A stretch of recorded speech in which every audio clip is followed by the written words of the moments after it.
Hello and welcome to Pedantic Handwavium, the podcast that tries to explain fictional worlds using science. I'm Simon. And I'm Jeff. So Jeff. Yep, Simon. Everybody staying home. Yep. Unless you're me, actually, because I still have to go to work. But that's rough. It's not so bad. How's it feel to be essential staff? It helps my insecurities a little bit. I am essential to someone. And that person is me. Because I have to complete my own master's degree. People are all on Netflix. They're all watching stuff. They're all like chilling out, having a good time. Must very be nice. Anxious. Yeah. Well, except for the anxious part. and one of the things that is on Netflix that I've watched on Netflix is JoJo's Bizarre Adventure. JoJo's Bizarre Isn't there Adventure. like a million episodes of that? Yes, there are. So I didn't realize there's 5 parts. I thought it all followed the same character. Apparently it doesn't. No, it doesn't. Apparently this is like an overly intricate world. Like I thought there's a lot going on that people keep trying to explain to me. Right? I thought that My Little Pony had a lot of just deep cut lore. Deep cut lore. JoJo's got it trumped, huh? Yeah, it is so weird. But I mean, like, it's That's a solid description, I think, actually. Yeah, I don't know what who was thinking that this was a good idea for a show. Probably the manga is probably just as confusing, I'm assuming. What are you gonna do? I will say, they do have some great names for characters, like Robert, like JoJo, But I was gonna say Robert E.O. Speedwagon, whose name is R.E.O. Speedwagon. Yeah, there's also like Led Zeppelin, AC/DC. There's some great names in this. So let's, I guess, kind of dive in with what exactly is JoJo's Bizarre Adventure. Man, that is hard. It is. I was going to make fun of you for it earlier, but now that I've goofed it up, I feel like I can't. Yeah, it's especially when you're not paying attention to when you just woke up. Yeah. JoJo's Bizarre Adventure is it's an anime that was originally a manga that follows the descendants of the is it called Joseph something? Joseph Joestar, I think. Yeah, Joestar. It's the Joestar line. They are people. They are humans. Solid start. Yeah. Important start. It is important. I mean, this is that one wasn't facetious. It is important to acknowledge that they're all humans. Yeah, so they are humans, and how do I? So they have this kind of ancestral duty to kill supernatural beings, and they all kind of like go through their own journeys to like learn their powers, which are these things called harmon, or in the English ripple. Sure. Which is like you have gotten out of my depth of knowledge with JoJo. The way I'm choosing to think about it, and I'm sure there's going to be someone who is like knows the correct way to think about it. Yeah. It's supposed to be like you're channeling the sun's energy. I'm choosing it to see it as like channel divinity from Pathfinder. So they're just clerics. That's what I'm choosing to. That's how I'm defining them in my head. Right. And so they just fight things. They fight like vampires and zombies and these guys called pillarmen. And the opening part 1 of the thing is about like a kid who gets he gets adopted into a family, but he's just a real butt face. And he tries to like torture his stepbrother, and he successfully tortures his stepbrother. Cool kid. Yeah, he kills a dog at one point. Huh. Spoilers, but that's like the second episode. That's the start of the show? Yeah. Well, the show starts with like a woman, a man, and their like baby falling off a cliff. So, and pretty much everybody died. Good, uplifting, heartwarming story. Oh yeah. So I guess the first thing we kind of gotta, I think the thing that the people are they're chomping at the bit for us to explain. And this might get a little confusing because there's a lot of stuff that's like interwoven, so we might be jumping back and forth. This might get a little confusing because it is very confusing. Yeah, this is a very confusing show. I have given it a very brief rundown, but the intricacies of the show are a little crazy. So, is this thing called Ripple? Okay. So Ripple is like JoJo's and the Joestar family's like special magic, and there's a couple of different ways that has something to do with the power of the sun, because that's what these supernatural monsters are weak to. Okay. But there's some other weird things, like it can preserve the user's vitality, and it makes them look youthful. They can eject the energy in different ways into objects so that they can use them as weapons. So like any object, like chopsticks or like bubbles, which are actual things. You just inject the sun's energy into them and like gently blow bubbles at your enemies. Yeah. It's the most tender way to kill someone. And then you also a ripple that's generated by someone cannot hurt the person who is generating it. Okay. Even if they aim it at themselves. And I guess you have to control it by breathing. So here's the question. What's going on? Well, I don't even know where to start. Right. It is some flavor of sun's energy. It doesn't hurt the user. It can be imbued into objects. And it's like only monsters that it hurts? Yeah, so only things that are sensitive to the sun. So I assume like I guess albinos might find it have an issue with it. Okay, so do we want to start with how they're like tapping into the sun? I feel like sure, that would be probably the best place to jump off from. So here's the thing. Do we think that they are stealing the sun's energy, or do we think that they're generating energy, their own sun's energy? Yeah. Like it's like it's the inner golden glow. Right. And is this just the Joestar family who has like this particular brand of magic? Apparently there's a guy named Zeppelin. Okay. Who teaches... First name Led. No, his first name is something else. Like I've lost him in my series of tabs. He is the one who teaches the original JoJo, the titular JoJo, to use it, and he is not a Joestar. He is just a weird Italian man. Apparently, it's got something to do with like it's all of it. They specify that it has to do with breath. The first line of the training the ripple in the fandom wiki is merely producing a light amount of ripple requires the user to breathe a precise way. So, do we think that I hate to use this again, but do you think that they have like nuclear reactors inside of their bodies, or do you think that's too much?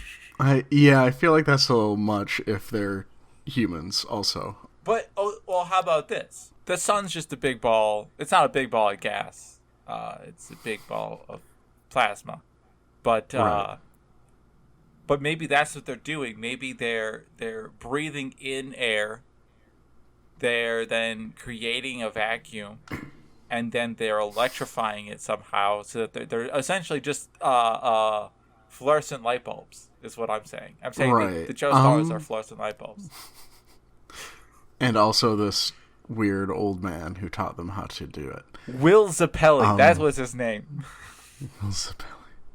Okay, so I don't know how we can figure out how a human creates plasma with their mouth. Well, we know so I how guess light that would be bulbs the first big. Well, they don't have mouths, so.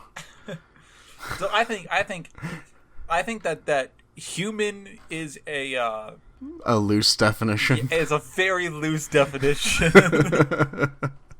And I think there has to be something that's biologically different about the people in the JoJo Adventures world that allows them to do this.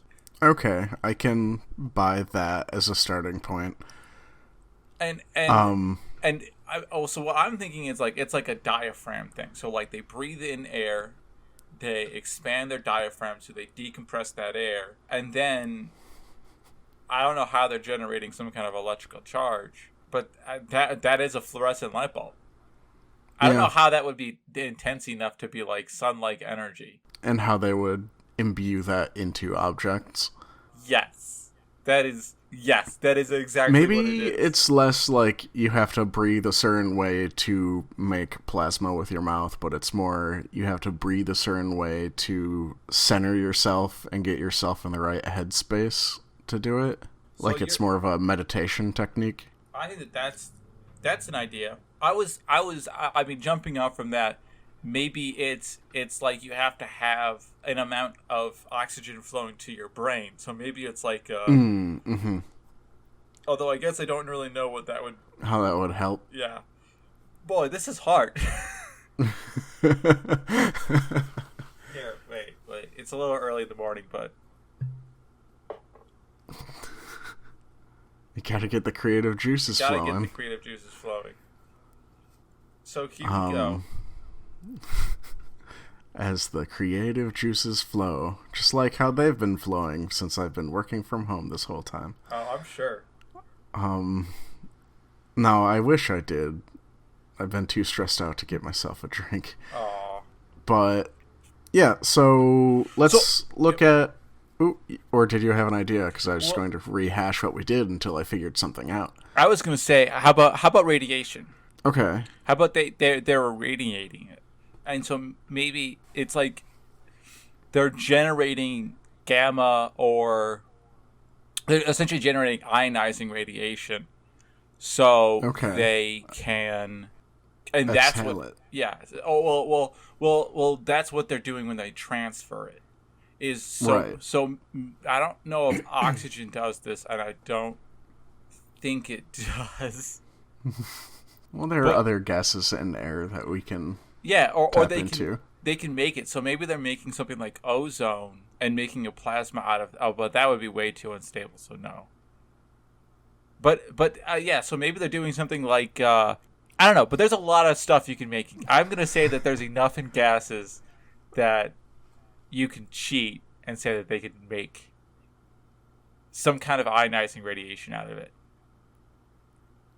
Yeah, without like the in-depth knowledge of exactly everything that's there. I'm sure there's bound to be something we can use. Yes, and so maybe it's also it's when they breathe in, it's not just about taking in air, but they need enough air that they can get enough of whatever it is inside of air that allows them to irradiate objects. Mm-hmm. Right. And then that's what the ripple is. So it's the reason that maybe that they're the reason that zombies and vampires and all those things are allergic to the sun is because they're allergic to that high energy radiation like UV. Mm-hmm. And that's the issue. Look at that. Creative juices. It's all we needed. It's all you needed. Ooh, I made that stronger than I wanted to. That was a very strong creative juice. Yeah, it is. Oof. Okay, so are we cool with that? Yeah, I think we can buy that. I feel like you could do something with like ozone, or maybe they can produce, or they can collect like neutrons or something like that, and they can bombard their own bodies with it, and they can create like radioactive oxygen or something like that. Mm-hmm. Cool. Okay. So now the whole wow, that took a long time. The whole thing the whole story kind of centers, at least for the first part, centers around the idea of creating vampires. Creating them? Creating them, yes. So Okay. so vampires in this world, at least the ones we've seen. So there's are vampires that appear that are not created this way. But the way for humans to turn into vampires is something called the stone mask. And it's a stone mask that when blood gets on it, like gets a bunch of like claws, not claws. What are those things called? The big spiky things that come out of stuff? Spikes. Okay. Too many creative juices, Simon. Yeah, already. Pull it back. So it creates spikes that stab into the user's head, and like acupuncture, goes into parts of their brain, and it kind of like it's like a limiter. You know, it's like they're blowing off the limiter, whatever that phrase is. And they have like superhuman powers, like superhuman strength, superhuman speed, like ability to perceive time more slowly, things like that. Well, okay. It's good that you added more to the ability to perceive time, because ability to just perceive time. So yeah, so what is it about creative juices? So yeah, it's like shooting spikes into the brain and they become super strong and fast and know what time is. Yes. They get a lot of clock. So many. So many clocks. What if it's like, wow, that is terribly worded. Maybe those spikes are severing some like connections in the brain where they're not just like always going to the same spot. It's just where the spikes need to be at the time that will like stop like you want to take it again just a little bit? No, yeah, I'm gonna do another pass at that one. It's a mental human hang up on why we can't go that fast and that strong. That's so kind of like how, what you're saying, like the limiter thing. Yeah, they're just blowing. So it's and it could be that what they're doing it with is adrenaline. Which and that's like why people have the ability to do things like lift cars and stuff like that. Partially is because we have limits on the amount of muscle we can actually use at one time, so we don't hurt ourselves. Yeah. When you blow that limiter off, the issue being is that what tends to happen is that you hurt yourself. Right. Your muscle will like rip from bone, or it'll snap. You'll snap tendons and things like that because it's not meant to hold all of your strength at one time. And the mask facilitates like no longer like preventing yourself from hurting yourself. But the issue I'm seeing with that is what keeps their bodies together at that point. If they've blown there's a reason we have limiters. Right. So it has to do something additionally to the human body to make it more durable, so that it can, it can operate at that level. It could like stimulate reinforcing like the bones and everything. Oh, so like you don't just rip your bones apart because you're being very fast and very strong. So it's got like a stem cell production aspect to it, where it's like your body's ability to heal and regenerate is also increased. Mm-hmm. And so when you do injure yourself, you also just are healing yourself far more quickly. Okay, no, that makes a lot of sense. Huh. There, yeah, okay, yeah, I like it. So now we got like vampires down. Mm-hmm. There's some other zombies, and some other zombies, just other flavors of zombies, or also actual zombies. I mean, there's actual zombies. They're oh my gosh, anything from long buried corpses to hybridized organisms can be made into zombies. That sounds like a lot of things. Oh, okay. So here we go. Those who have their blood sucked out by a vampire are turned into zombies who no longer feel pain. So here's all right. What is it that so if we just describe how like you make a vampire kind of a thing, how do the vampires then make zombies? Okay, so they eat all their blood and then they can't feel pain. Then they cannot feel pain. The zombie thing. I think I have a solution for this. Based on what we were already talking about. So if we're talking increased stem cell production, maybe part of that is like you become viral. Like you are able to send your stem cells into another creature to take it over. And that's what zombies are, is that they're just like, they are humanoid creatures just that are animated by your own flesh and body, just without your intelligence. Okay, yeah, and just whatever you're injecting or secreting into them, like, just has, like, the one task of, like, overcoming, like, pain sensors.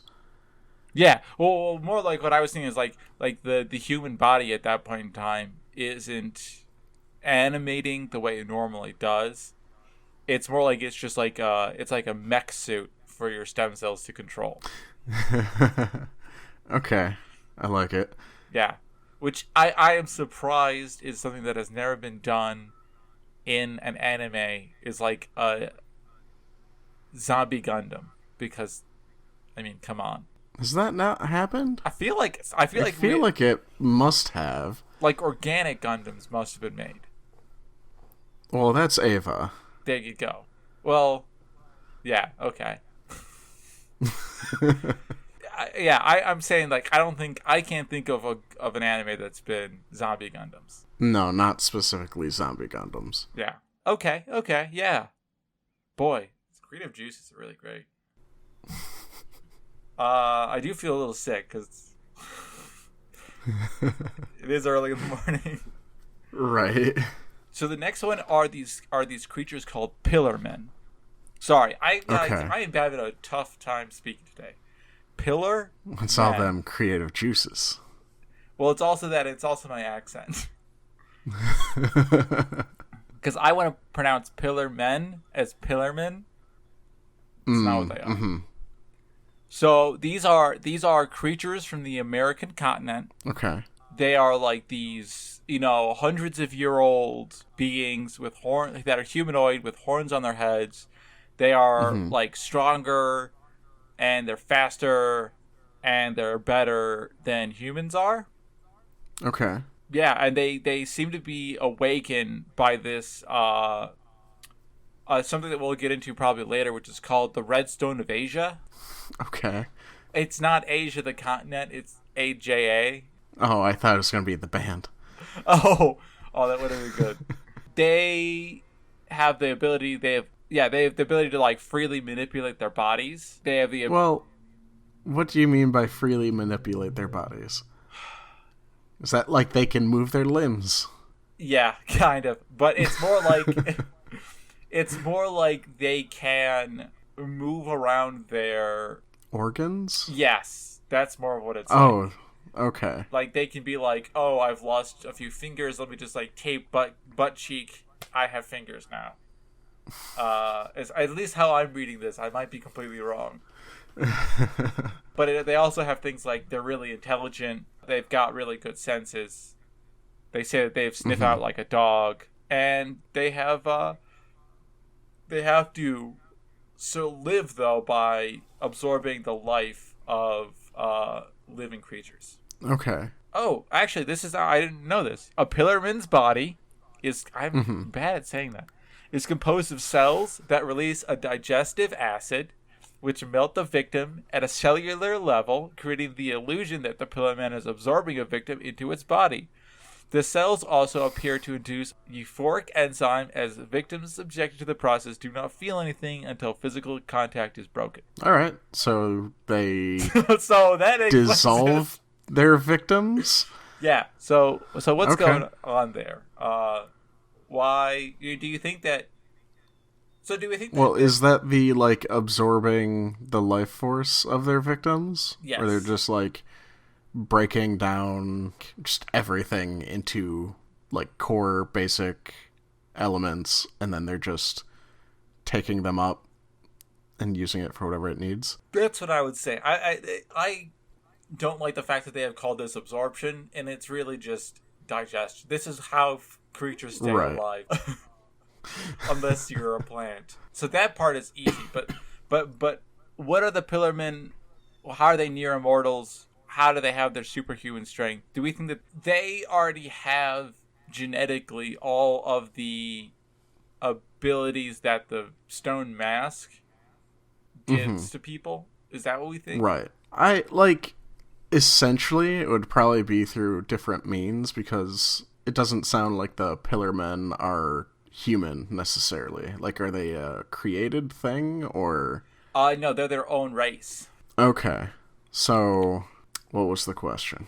So I'm thinking, are they, like, that's what separates them from humans, is that, so now I'm, like, thinking back to, like, how, like, let's assume someone created the stone mask, and I think someone did create the stone mask in the anime. I don't know. It's hard to tell. It is. I'm saying is that, what if the person who created the stone mask knew what to do because they looked at the differences in physiology between the Pillarmen and humans and figured out a way of turning humans essentially into Pillarmen. So maybe Pillarmen are the ones who just naturally genetically have, like, the stem cell regeneration and all of these, like, things that create them, allow them to be powerful. I keep on hitting my mic. Yeah, that makes sense to me, where whoever created the stone mask would look at them and be like, yeah, that's better than people. Let's try that. That's what I want to be. Hey man, you can be anything you want to be. You just gotta build a acupuncture-based mask that'll stab your face. Words to live by. Words to live by. They are created to find this thing called the Redstone of Asia. The Redstone of Asia, where is the description of it? Oh, okay, there we go. Is a red stone. It's a red stone. It's a perfect gemstone, and the stone has the ability to absorb light and refract it 1,000,000 times, which then emits a laser-like beam. So obviously, if you combine it with like a ripple, that's really powerful. And then also it allows the Pillarmen to unlock their full potential, removing all weaknesses, including their inability to withstand sunlight. Oh my gosh! Oh my gosh! Oh my gosh! Did you just figure it out? Well, I figured out. Is that what that noise is? I've made a connection. So we were talking about how vampires and zombies and these pillar guys all have these, like, stem cell production things. That's what gives them their regeneration. That's what gives them the ability to be so strong. But with that level of cell production, their chances of getting cancer and that cancer's movement is going to be dramatically increased. So maybe that's why the ripple and sunlight are so toxic to them, because it gives them cancer? Essentially, yeah. It damages their DNA enough, and then that replicates across their bodies. Okay, and then, whatever kind of natural cancer fighting they have is just overwhelmed. Yeah, because they're naturally just producing so many cells all the time. Right. Look at that. Okay. That tracks. Look at that. Sorry, that was just something that just occurred to me. And I don't know why I didn't... but that's like a really good synthesis of what we're doing. So here we go. What is this gemstone? How is it working? It magnifies what you said, it takes in light or whatever and refracts it 1,000,000 times and becomes a laser? Yep. So it's just like a really intricately cut and formed, but reverse those two steps, like gemstone. Yeah, actually, I'm actually reading this now, and I'm realizing this is just a laser beam. Like, yeah, like, this is exactly how laser beams work. Yeah, so this is less interesting than I thought it was going to be, because it exists in real life. But then we can But then, get into how when the pillar men eat it and then they become immune to I think they just put it on their forehead. okay, that's close to eating it. That's close to eating it. I know, like, I like to smash stuff into my forehead whenever I'm just hungry. I don't have the time to chew. Right, right. And then it dissolves against your flesh Yep. and you consume the elements from it. No one's ever seen Simon, but he looks like a pillar man. Because he is. Oh yeah, rippling body, just I'm gorgeous. But I also have horns. I do have horns. Well, I mean, horns can be alright. Yeah, you just, it's all about where those horns are on your body. Wink. Right. So yeah, how do we think so why is this so tough? We have the Pillarmen.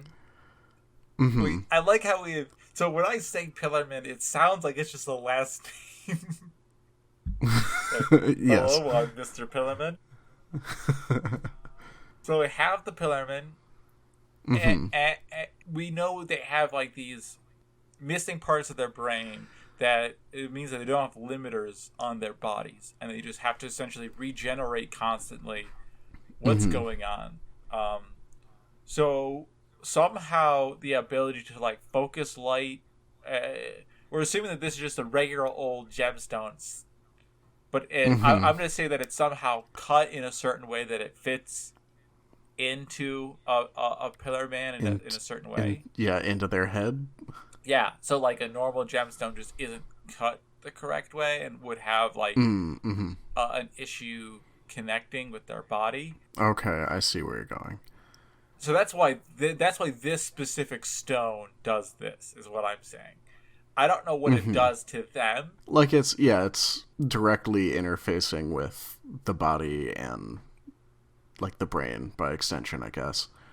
Yeah. So it's not just like, ooh, a shiny bauble, let me put it on myself. What if I have an idea that's a little crazy?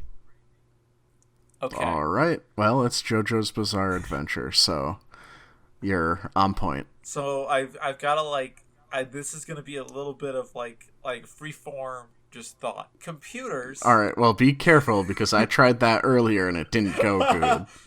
I think I'm better than freeform thought than you are, though. Computers are just silica, right? Mm-hmm. Most gemstones are also mostly silica. Okay. What if this gemstone is like a computer chip, and what it does is it replaces the parts of the brain that the pillar men are missing, so that instead of always being in this hyper production mode of always strong, always regenerating, it can then logically parse out when it is the most effective to be using those abilities. So instead of regenerating cells all the time, which makes you vulnerable to things like radiation, it boosts their cell generation back down to something that's more human level, and therefore removes their weaknesses.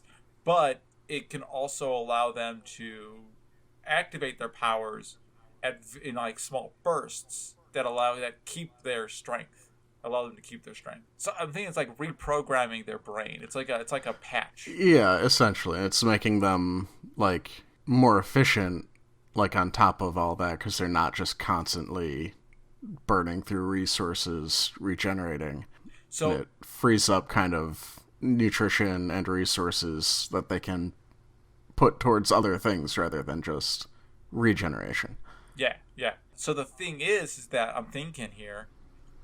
I don't know if this is the crazy part about this. Assuming that this stone is like specifically cut and things like that, maybe the way that this gemstone is cut, it serves as like a fiber optic computer chip. Like, you know what I'm saying? Like the way that the light interacts at certain points in time in the chip allows it to run basic. So it's not programmable in the way that we would think a normal magnetic or electrical chip would be. but instead it is runs the same program over and over and over again. That it was just the program it was made with when it was cut. Right. Yeah, I can see that. And they're just, like, it was made for the Pillarmen. Yeah. Maybe by the same guy who made the stone mask for... Because they seem to be related somehow. I keep on seeing them related. I ran out of time when I was researching this episode. Right. So sue me, okay? Don't sue me. Actually, I think we have it... I think we have it pretty well done. I think that's the last thing we had to explain that I had. I think that kind of covers most of the points you discussed on, no? Yeah, I think so. I think it's... All right. Yeah, we did a good job. We did it. Yeah, good job, everybody. You too. Congrats. Yeah, good job, Creative Juice. Thanks for listening. We are Pedantic Handwavium. You can find us on iTunes, Stitcher, at our website, Pedantic Handwavium or phandwavium.com. Thanks to Joe Sopchak for our music. Make sure to like and subscribe to us on any of your podcasting apps, and leave a comment. Be like, these guys don't understand what they're talking about. And that's, comments don't have to be good. These guys don't understand what they're talking about. I was just mad for 40 minutes as they butchered JoJo's Bizarre Adventure, but I couldn't turn away. Yeah. Well, again, comments do not need to be good. They do not need to be positive. They can be very negative. I would prefer if they're positive. I would too. I need the self-esteem boost, personally. Yeah, I'm a pretty sensitive person, and I have a very low. I'm insecure. I'm very insecure. Which is why we started a podcast. Yes. And not only a podcast, but a podcast where we butcher beloved where we franchises. Discuss things that we know absolutely nothing about. So, yeah. Anything else we have to include? Did you mention show suggestions? Oh, no, I didn't. Send us those. Yeah, you should send us show suggestions. We have a couple that we're sitting on right now that we're going to try and kind of parse out over the next couple of weeks. Mm-hmm. Is there anything else we got to do? I think that's it. You think that's it? I think that's it too. If we forgot anything, just say it to yourself quietly. Just go back and listen to an old episode where we did say it. And then do that. And then pretend like it was in this episode. It's early in the morning, and Simon is tired. Okay. All right, so yeah, I think that's it. Yeah. Good night, everybody. We love you. Good luck. Stay safe. Sleep well. Social distance. Yeah, do that. Stop hoarding toilet paper. Yes, because Simon's about to run out and needs to go pick some more up. Good luck. I know.